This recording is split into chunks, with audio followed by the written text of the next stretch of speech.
Welcome back to your channel. आज हम सीखेंगे द गेम ऑफ आईपीओ।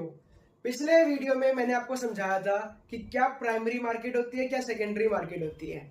आज हम सीखेंगे प्राइमरी मार्केट का एक टॉपिक, पूरा गेम क्या होता है आईपीओ का, कैसे पब्लिक से कंपनी पैसे उठाती है और कैसे आप लोग यहां से पैसे कमा सकते हैं।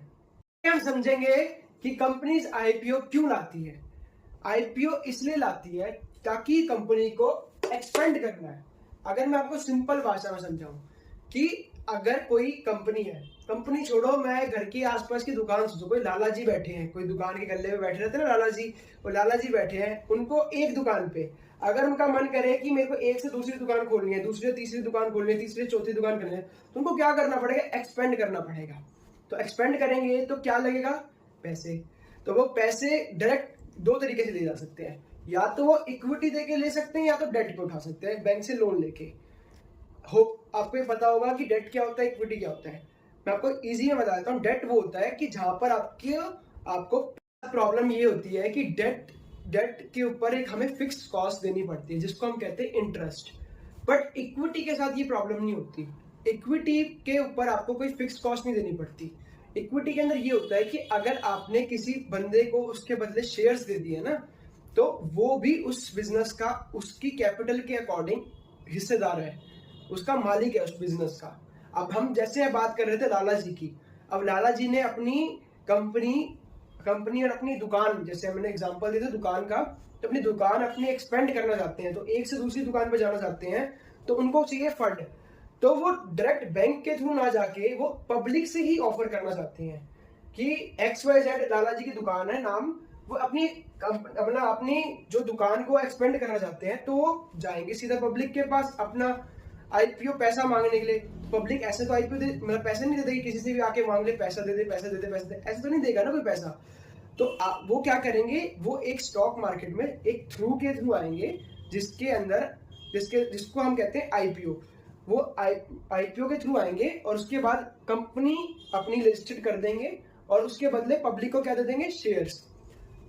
जी को अपनी कंपनी लिस्टेड करानी है तो उनको जाना पड़ेगा स्टॉक एक्सचेंज के पास। इंडिया के अंदर मेजरली दो स्टॉक एक्सचेंज है, एक है बॉम्बे स्टॉक एक्सचेंज जिसको हम BSE कहते हैं, और दूसरा है NSE जिसको हम नेशनल स्टॉक एक्सचेंज कहते हैं। आपके लिए क्वेश्चन है कि आपको इनमें से बताना है कि इनमें से सबसे ज्यादा पुराना कौन सा है, NSE पुराना है या फिर BSE पुराना है। ये आपके लिए क्वेश्चन है ताकि आप इसको रिसर्च करें। हाँ, तो ये लाला जी अपने एक्सचेंज के पास जाएंगे ताकि अपने शेयर लिस्टेड करा पाएंगे।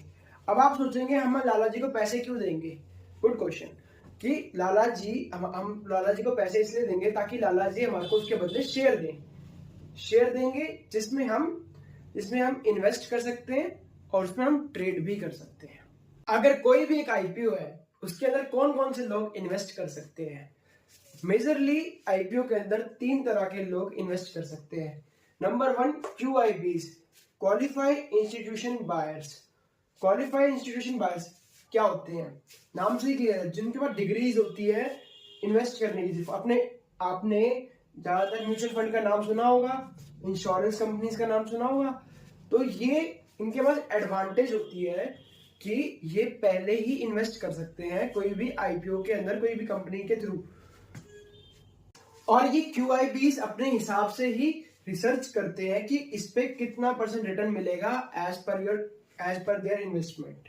और आपको पता है बड़ी बड़ी इंश्योरेंस कंपनी, आप हेल्थ इंश्योरेंस कराते हैं, टर्म इंश्योरेंस कराते हैं, और जितने भी इंश्योरेंस कराते हैं उन सबका प्रीमियम अमाउंट जो भरते हैं वो कहाँ जाता है, जो LIC को आप इंश्योरेंस देते हैं, जो उनको प्रीमियम पे करते हैं, वो सारा कहाँ जाता है, वो सारा स्टॉक मार्केट में ऐसी कंपनीज पे ही लगाया जाता है, इंश्योरेंस कंपनी के थ्रू। उनके पास एक एडवांटेज होती है कि वो कंपनी के अंदर पहले पैसा लगा सकते हैं। और दूसरी तरह के जो लोग होते हैं वो होते हैं NIIs, नॉन इंस्टीट्यूशन इन्वेस्टर। इसके आपने सुना होगा ज्यादातर HNIs, हाई इंडिविजुअल इन्वेस्टर, ये उसी के अंदर पार्ट आते हैं। नॉन इंस्टीट्यूशन इन्वेस्टर के अंदर का एक पार्ट आता है HNIs वो होते हैं जिनका बहुत बड़ा बड़ा पैसा होता है, बहुत खुले पैसे होते हैं ना, बहुत बड़े बड़े पैसे होते हैं, तो वो जिनके पास हाई इंडिविजुअल नेटवर्थ होती है, वो भी इन्वेस्ट करते हैं ये स्टॉक मार्केट के अंदर। और तीसरी तरह के लोग होते हैं रिटेल इन्वेस्टर। रिटेल इन्वेस्टर जैसे आम पब्लिक, वो इन्वेस्ट करते हैं कोई भी कंपनी के अंदर। उनके पास एक कोटा होता है। वैसे तो सारे जिनके QIBs एंड HNIs और ये रिटेल के पास अपना अपना कोटा होता है। जैसे QIBs के पास 50% कोटा होता है कि वो 50% शेयर्स ले सकते हैं कोई भी कंपनी के, रिजर्व्ड होते हैं। और जो HNIs होते हैं उनके पास सिर्फ 15% शेयर्स रिजर्व्ड होते हैं। और जो बाकी बचे, जो रिटेल इन्वेस्टर, मतलब बाकी 35% जो शेयर्स होते हैं वो रिजर्व्ड होते हैं आम आदमियों के लिए। जैसे कभी किसी कभार कोई भी कंपनी के अंदर ओवर सब्सक्रिप्शन आ जाता है, जैसे यहाँ पर कोई भी कंपनी ने X अमाउंट ऑफ शेयर निकाल रखे हैं पर लोग इससे भी ज्यादा आ गए हैं, तो वहां पर लॉटरी सिस्टम के थ्रू IPO अलॉट किया जाता है। मान लीजिए कोई एक कंपनी है जिसका शेयर प्राइस है 100 रुपए, जिसको हम इशू प्राइस भी कहते हैं।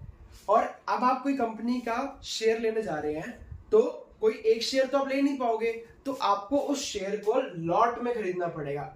अगर एक लॉट 150 शेयर्स का है तो वो कितने रुपए का हो गया? 15,000 रुपए का। 15,000 रुपए का एक लॉट हो गया।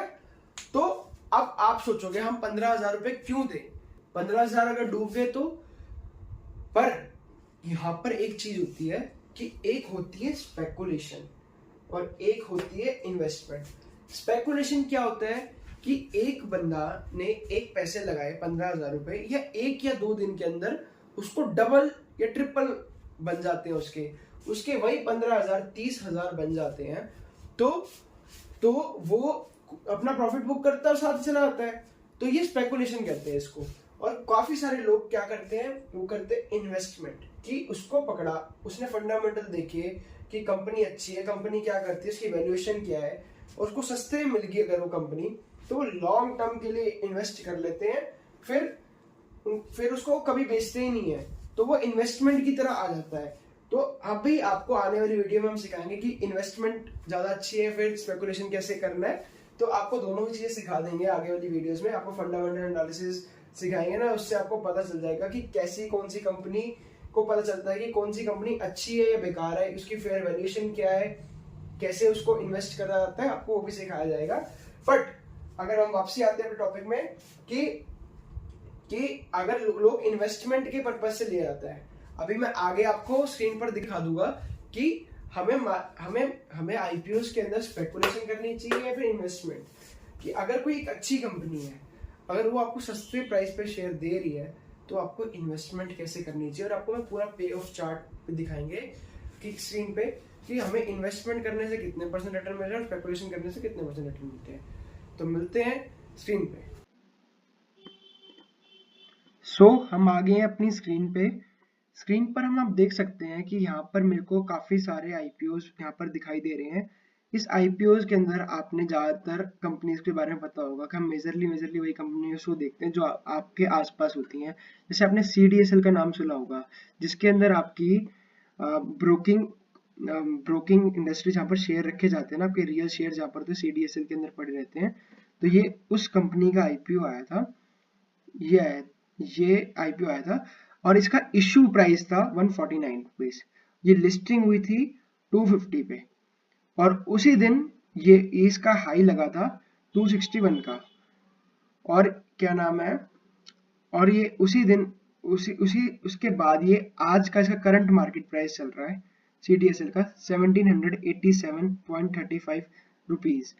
तो इसने टोटल परसेंटेज के अंदर गेन दे दिया 1099.56 परसेंटेज गेन दे दिया इसने, मतलब 1100% इस CDSL के IPO ने दे दिया अपनी लिस्टिंग के बाद। इशू प्राइस से इसने अपना दे दिया। तो आप इन्वेस्ट करना या फिर लिस्टिंग गेन लेके निकलना, टोटली अप टू यू। बस इन्वेस्टमेंट करने के लिए आपको क्या करना पड़ेगा कि आपको यहाँ पर होल्ड करना पड़ेगा, बट आपको उसके लिए पहले फंडामेंटल एनालिसिस आनी चाहिए। अगर आपको फंडामेंटल एनालिसिस आती है तो आप कोई भी कंपनी के फंडामेंटल देख के बता सकते हैं कि ये सस्ता शेयर है या महंगा शेयर है, ये अच्छा शेयर है या बुरा शेयर है, या फिर ये कैसा है। तो अगर आपको पता चल जाएगा तो इससे आपको फायदा होगा। आप आने वाली वीडियोस में देखते रहे कैसे फंडामेंटल एनालिसिस करते हैं, आपको हम सिखा देंगे। हम एक और आईपीओ के बारे में देख लेते हैं, जैसे ज्योति सीएनसी ऑटो है। ये इसका इशू प्राइस था 331 रुपीज और ये लिस्टेड हुआ था 428.05 पे और इसने टोटल गेन दिया था 31% का लिस्टिंग गेन दिया था। बट आज इसका शेयर है 693.70 और इसने टोटल गेन दिए हैं 109.58% और ये आया भी बहुत अभी आया है। ये आया था 16 जनवरी 2024 को। इसको मैंने भी होल्ड कर रखा है इसको अभी तक, मैं आपको बताऊं तो ये काफ़ी अच्छे एग्जाम्पल्स हैं हमारे पास आईपीओ में, कैसे पैसे डबल होते हैं, ट्रिपल होते हैं, या आप बहुत सारे शीट्स पे देख सकते हो कि कैसे कैसे पैसे बनते हैं। तो अगर आपको ये वीडियो अच्छी लगे तो लाइक करें और अपना अपना फीडबैक ज़रूर दें हमें, और मिलते हैं ऐसी किसी और वीडियो में। तब तक के लिए जय हिंद।